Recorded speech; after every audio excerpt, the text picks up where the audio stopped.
First story. Deadbeat brother crashed my car, and my entitled parents lied to protect him. I have an older brother, John, who has always treated me badly. We're just a year apart, but he used to beat me up as kids and always acted like everything I owned belonged to him too. He was the golden child in the family, which made my life hard, so I moved out as soon as I turned 19. My uncle, who is a retired police officer, took me in when I left home. He even gave me an old Crown Victoria, which I absolutely loved. For some reason, John hated that I had that car. He went through 4 old cars that eventually broke down, while my Crown Vic kept running smoothly.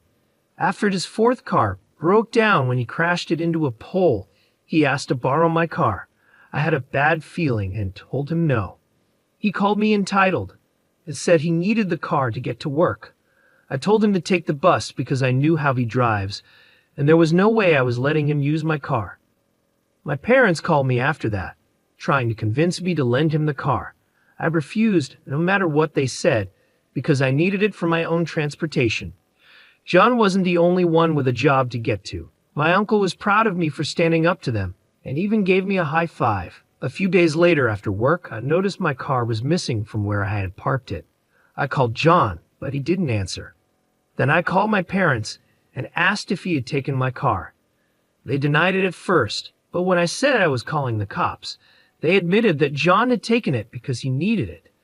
I told him he'd better bring it back immediately, or I'd get the police involved. They called me a jerk, but they also called John and told him to return my car.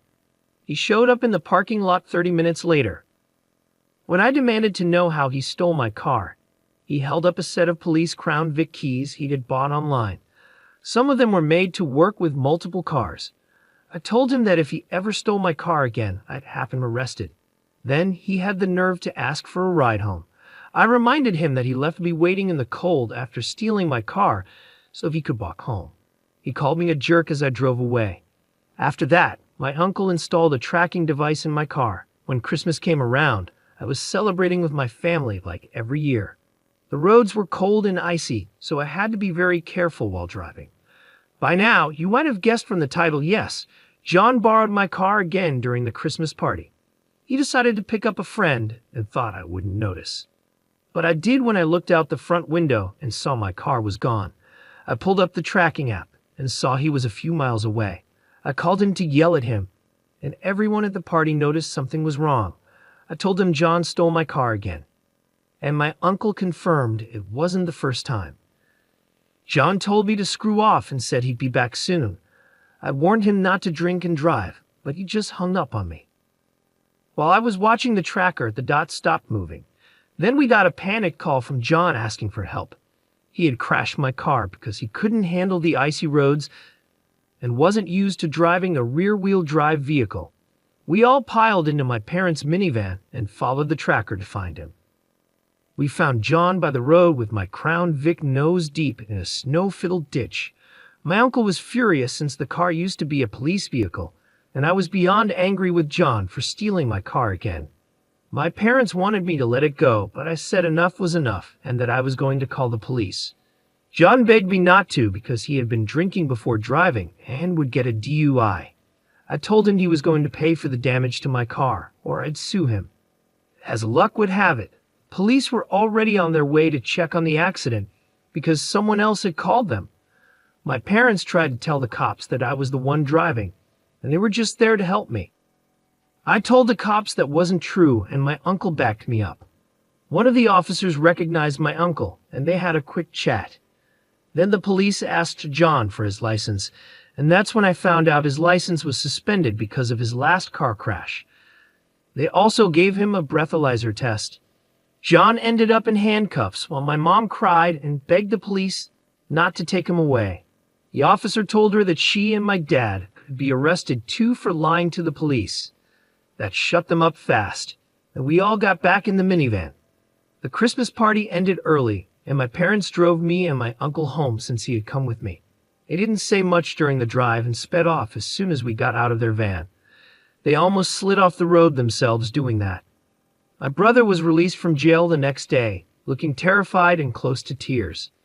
The cops had scared him by talking about the horrors of prison and he even wet himself. They let him take a shower afterward. My uncle started laughing and told us that his friends at the police department didn't file the DUI charge, just the one for the suspended license, which was about a $1,000 fine. My uncle said he just wanted to teach John a lesson and that this would be the only time to help him out. John then apologized to me and promised to pay for the repairs to my Crown Vic. He also swore he'd never touch my car again. When the car was pulled out of the ditch, the front-end damage was minor, just a new bumper, headlight, and grille were needed. The damage was only on the surface, thankfully. My parents have pretty much pretended the whole thing never happened. John gave me the extra Crown Vic keys he had bought online and said he learned a lesson he wouldn't forget. Update. This is an update from yesterday. My brother kept his promise and paid for the damage to my car. The body shop guy gave me a fair deal to replace the damaged parts on my Crown Vic and just asked if I cared whether the parts were original or not. I told the body shop I didn't care if the parts were original since the car is old, and I didn't want the repair bill to get too high. I thought the damage was just on the surface. There was a bit more to fix. The shop said they needed to straighten out some minor damage, but it wasn't anything major. They could handle it easily. There was also a little damage to the fender panels, but they assured me it was easy to fix, especially since I didn't mind if everything wasn't perfect. The new parts would be painted to match the car, so that was good news. My brother paid the body shop in cash right away after getting the repair quote. He seemed eager to hand over the money and said goodbye politely. I won't say how much it cost, but it definitely hurt his savings, especially after paying the fine for driving without a license. He was hoping to get a new car, but now he can't until his license suspension is over, which I think will be a while. My parents had given my brother a ride to the body shop, and after he left, they stayed behind to scold me for making him spend all his money fixing my car. I could tell they were about to say something about how I should have just let him use my car in the first place, and how this all could have been avoided if I had. But something inside me snapped, and I cut them off. I finally let it all out. I called them out on everything, the favoritism, how they've always treated my brother as more important than me. I reminded them that I had to move in with my uncle just to get away from their unfair treatment. I told them how they let my brother steal my car and then tried to lie about it until I threatened to call the police. They even tried to lie to the police by saying I was the one driving when my brother crashed my Crown Vic. And now they were mad at me for making my brother pay for the damage he caused by stealing my car on Christmas Eve, driving without a license and while drunk. By the time I finished, I was out of breath. I was nearly out of breath. My mother was crying and my father's face was bright red, looking like he was about to explode. But instead of shouting, he took my mother by the hand and started to leave. Just then, a guy sitting near the door blurted out, "You guys are narcissists." That was all it took to push my father over the edge. He started attacking the guy like a madman. My dad isn't small, and he knows how to throw a punch, so he beat the poor guy badly like a wild gorilla. I yelled for the clerk to call the cops, and they did. When my father heard that, he bolted out the door and drove off, leaving my mother crying in the lobby. The police had to pick him up at home, and surprisingly, he cooperated when they arrested him. But now he's facing charges for assault. The guy my father beat up had a badly swollen black eye, a possibly broken nose, and a concussion. I was there when they put him in the ambulance to take him to the hospital. My mother has been calling me, crying and blaming herself. My uncle says it's about time my dad got some karma, and my brother is doing everything he can to stay out of it. This is not how I thought things would turn out. Update. My father is out of jail now, and I've been told he looks terrible. My mother paid his bail, and when he came out, he looked almost as beat up as the guy he attacked. Apparently, he picked a fight in jail over the weekend and got jumped by other inmates. My uncle went with my mother when my father was released and described what he looked like to me. He said my dad has 2 black eyes, dark bruises all over, a fat lip, and is missing a tooth. My uncle said my father didn't try to blame me for anything this time. He barely spoke at all. He just got into the minivan with my mother and went home. I managed to get in touch with the guy my father beat up. A friend of a friend knows him. I'll call him Scott for now. My father beat Scott up pretty badly. Scott has a concussion from hitting his head against the wall after being punched several times. His nose is indeed broken, and he's in a neck brace. He spent 3 days in the hospital. When I asked him what he planned to do, he confirmed that he's going to sue my father and has already spoken to a lawyer. I told him to do what he needed to do, but I don't have any more details about the case. My friends and I put together a gift basket for Scott, and we all chipped in some money since he won't be able to work for a while. Even my uncle contributed, even though he didn't have to. Scott was very thankful when we gave it to him. My mother hasn't tried to call or text me since my father was released, but my brother texted me that she's still been crying a bit, and my father has been mostly silent since he got home, hardly leaving the couch. The last time my father was like this, he didn't speak to anyone for at least a week, but this situation is much worse than what made him go silent last time. Final update. I know it's been months, but I finally have an update. The guy my father beat up is doing fine now, though he still needs to get his nose fixed. The rest of his injuries have healed well. He filed a lawsuit against my parents, and at first my father was determined to fight it, but he eventually changed his mind. Why? Well, for a few reasons. First, someone broke several windows on my parents' minivan in the middle of the night. My uncle said the police think it was done with a BB gun, but they couldn't find out who did it. My father replaced the windows himself, as he's done that before, and there hasn't been any more vandalism since. I think whoever did it might be connected to the guy my father beat up. Second, a lawyer told my father that he had no chance of winning in court. There was CCTV footage as several witnesses, including me, and no judge would side with him. The last thing that made him change his mind was when my mother threatened to divorce him. That seemed to be enough for him to finally give in. They settled the lawsuit in mediation before it went to court, but I don't know how much my father paid because my mother won't tell me. I'm guessing it was a lot. As part of the agreement, my father also has to go to anger management classes. I've only seen my father a few times in the past few months, and it's clear he's still mad at me. He avoids looking at me and always seems angry. But after everything that happened, he can't justify his anger anymore, not even to himself. He just sits quietly and fumes. He's also cut back on drinking a lot, probably because it's one less expense for him and my mother to worry about. As for my brother, he'll be glad to know he's been trying hard to make things right with me. He moved out of our parents' house and is living with a friend now. He got his license back, but doesn't have a car yet because he can't afford one. Instead, he rides a bike to work. His relationship with our parents is more strained now, though. After a while, our father started blaming him for everything that happened over the holidays, and our mother had to calm him down. My father is a lot calmer now since he started going to anger management, but it's clear he still doesn't like me. It's not like my parents are suggesting family therapy or couples therapy. I think my father doesn't want more people telling him he's wrong, and my brother and uncle agree with that. My father is still working, though his clients dropped off for a while. He's back on his feet now. My mother says he wants to get dentures for his missing teeth. It turns out he lost more than one tooth after getting out of jail. Initially, it was just one, but several of his upper teeth were already in bad shape, and he had to have more pulled. Now he's missing 5 teeth on the upper left side of his mouth. A lot of people criticized my uncle for keeping my brother's DUI from being filed, and I had mixed feelings about it too. My uncle read many of the comments and finally said, after a few months, that he'd never do something like that again, no matter who it is. I agree with him, and my brother understands too, so no one will ever expect my uncle to just fix things if they get arrested again. So, that's my final update. See you all later. P.S. Yes, my car is doing fine. It has a tracker and a kill switch now, and there have been no mechanical issues since it was repaired.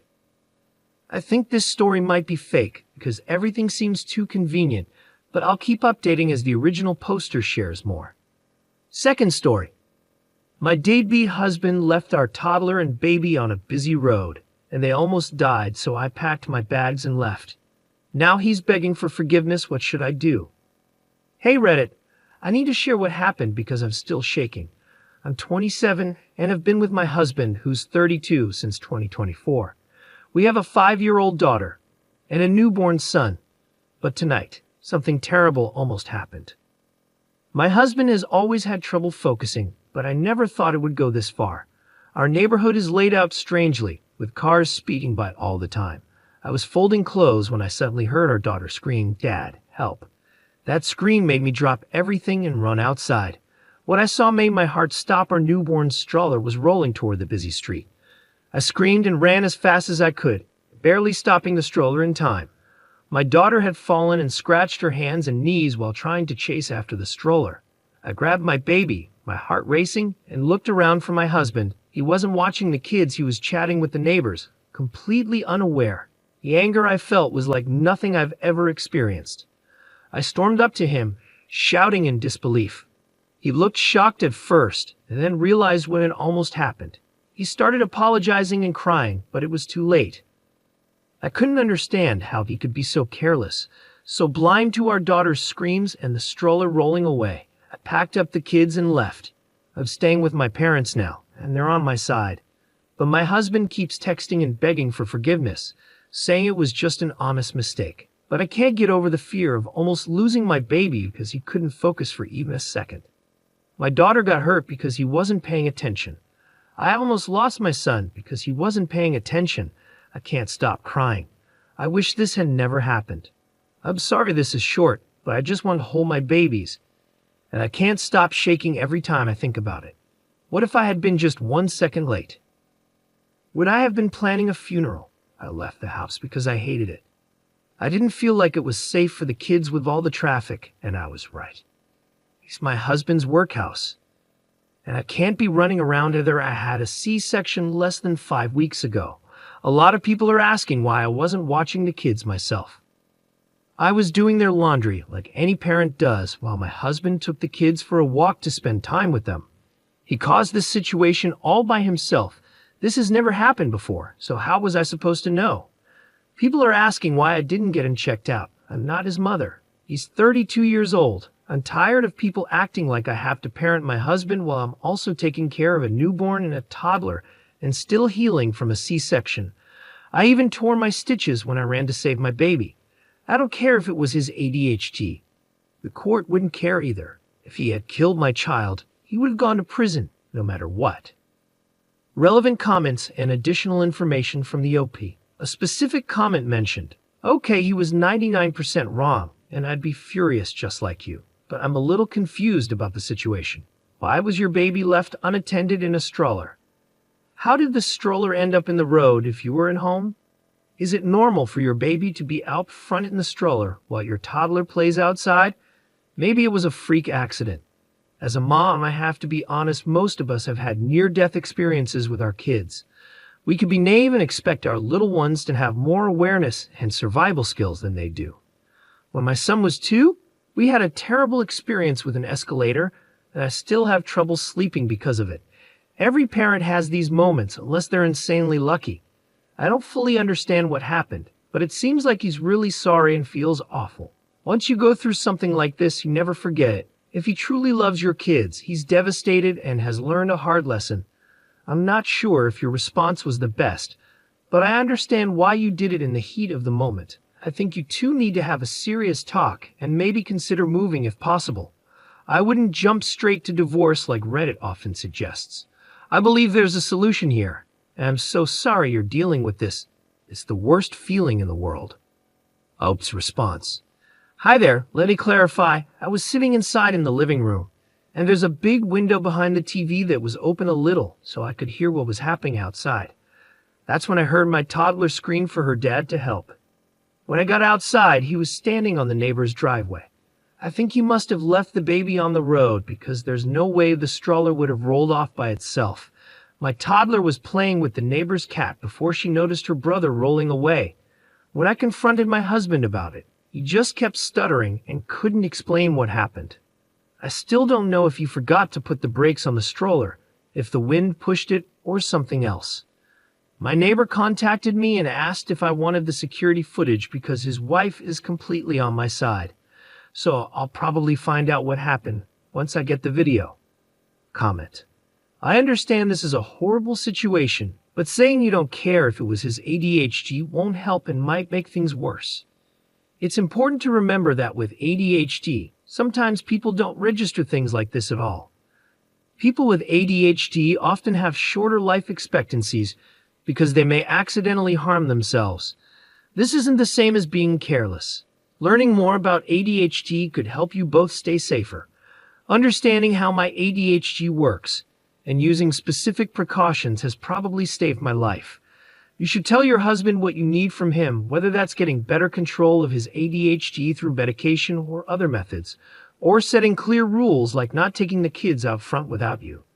It's strange that neither your husband nor the neighbor noticed the stroller you did from inside.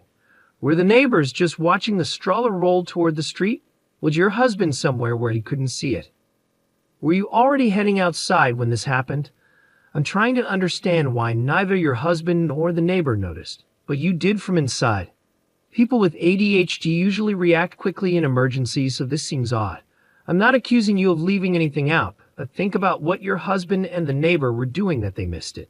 Something feels off. This is a terrible situation. I once lost a pet due to inattention from ADHD, but I can't imagine nearly losing a child. Op's response. That's why I'm waiting for the footage. It doesn't make sense how this all happened. I'm not sure how to describe my house. There's a big window in the living room that was open a bit so I could hear outside. The neighbor's house is 3 houses away, and we live at the end of the street near a main road. When you walk into my house, the living room is on the left, and the kitchen is on the right. When I got up, I couldn't run fast because I'm still healing. Sorry if this is confusing. When I ran outside, the neighbor's wife was running toward the stroller, but was still far away, and the neighbor was helping my little girl off the road. That's all I saw. I'm just waiting to hear back from them. My husband was just standing there with his hands on his head, doing nothing. Comment. I was shocked when I read what happened. Are you okay? Did you hurt yourself more? You just had a baby. What was your husband doing? Being outside with small children, especially near a busy street, should be like watching them swim. Anything can happen in an instant. I hope you're okay. Do you have cameras in your house? I wonder how long your husband was talking to the neighbor. Op's response. I tore my C-section stitches and had to go to the ER. While I was there, I made sure my little girl got her knees and hands bandaged up. The crazy thing is, I didn't even realize I was bleeding until I was in my parents' car. My mom noticed and panicked, taking the baby back to their house while my dad took me and my daughter to the hospital. Update 15 hours later. The neighbor's wife sent me the footage, and I just can't believe what I saw. My husband was walking with the stroller, and our toddler was in front of them. When they passed the neighbor's house, the neighbor was outside washing his car, and our toddler saw his cat and stopped to pet it. My husband stopped too, but he left the baby on the road. He didn't even bother locking the stroller wheels and walked all the way up the driveway without looking back. He had his back to the stroller for about 10 minutes before it suddenly started moving. I think it was because the road is on a hill, or maybe it was the wind. My toddler never went near the stroller. The stroller rolled down the road, and that's when my toddler started screaming and running after it. When she saw the stroller, the neighbor started running after my daughter, but she tripped, and he tried to help her up. That's when the neighbor's wife drove into the frame, stopped her car, and ran back toward the stroller. After that, everything went out of frame, but you can hear all the noise. My husband just stood there the whole time with his hand on his head, staring blankly. He didn't even move when our toddler was crying after she hurt herself. He only started crying when I confronted him. I don't know what to do. I'm panicking because this isn't the life I wanted for my kids. I can't understand why he just stood there. I haven't gotten a text or call from him since I saw the video, just silence. I can't stop hearing my daughter's screams in my head. It's a sound no mother ever wants to hear. I can't explain it, but it felt like my blood ran cold, and all I felt was pure fear. I'd never want to watch that footage again. Thank you for watching the video. If you're interested in more stories like this, we have plenty more to share. Just subscribe to our channel, hit the like button, and share it with your friends.